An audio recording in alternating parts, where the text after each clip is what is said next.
ഹിന്ദിക്കാരുടെയൊക്കെ ഓരോ പേരൊക്കെ എന്തൊരു രസമാണ് കേൾക്കാൻ തന്നെ. ചിരിച്ച് നമ്മൾ ചത്തുപോകും.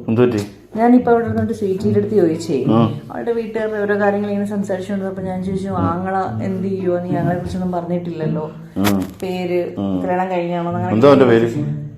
ബ്രഹ്മരാജി. ബ്രഹ്മരാജി? ആ, മേരാ ഭായ് ബ്രഹ്മരാജി ഹേന്ന്. മേരാ ഭായ് ബ്രഹ്മരാജി. എന്തൊരു പേരൊക്കെയാണ്. കല്യാണം കഴിച്ചാണോ? അല്ലെന്ന് പറഞ്ഞു. ബ്രഹ്മരാജി അല്ല, ബ്രഹ്മചാരി.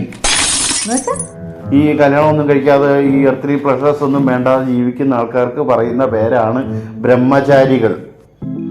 സന്യാസി എന്നൊക്കെ പറയത്തില്ലേ, അപ്പൊ അതിന്റെ ഫസ്റ്റ് സ്റ്റേജാണ് ബ്രഹ്മചാരി. ബ്രഹ്മചര്യം.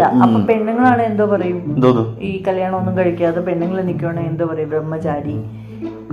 കല്യാണം ഒന്നും കഴിക്കാതെ ഇങ്ങനെ ജീവിക്കുന്ന പെണ്ണുങ്ങളാണെങ്കിൽ നമുക്ക് അവരെ ഈ നന്മയുടെ ആൾരൂപം, കനിവിന്റെ ആൾരൂപം, അല്ലെങ്കിൽ ദൈവീകതയുടെ അങ്ങേറ്റം എന്നൊക്കെ വിളിക്കാം പെണ്ണുങ്ങളാവുമ്പോ. അല്ല, ഒരു മനുഷ്യന്റെ ഒരുത്തന്റെ ജീവിതം രക്ഷിച്ചവരല്ലേ, അപ്പൊ അവരെ അങ്ങനെയല്ലേ വിളിക്കാൻ പറ്റൂ. അതുകൊണ്ട് പറഞ്ഞാണ്.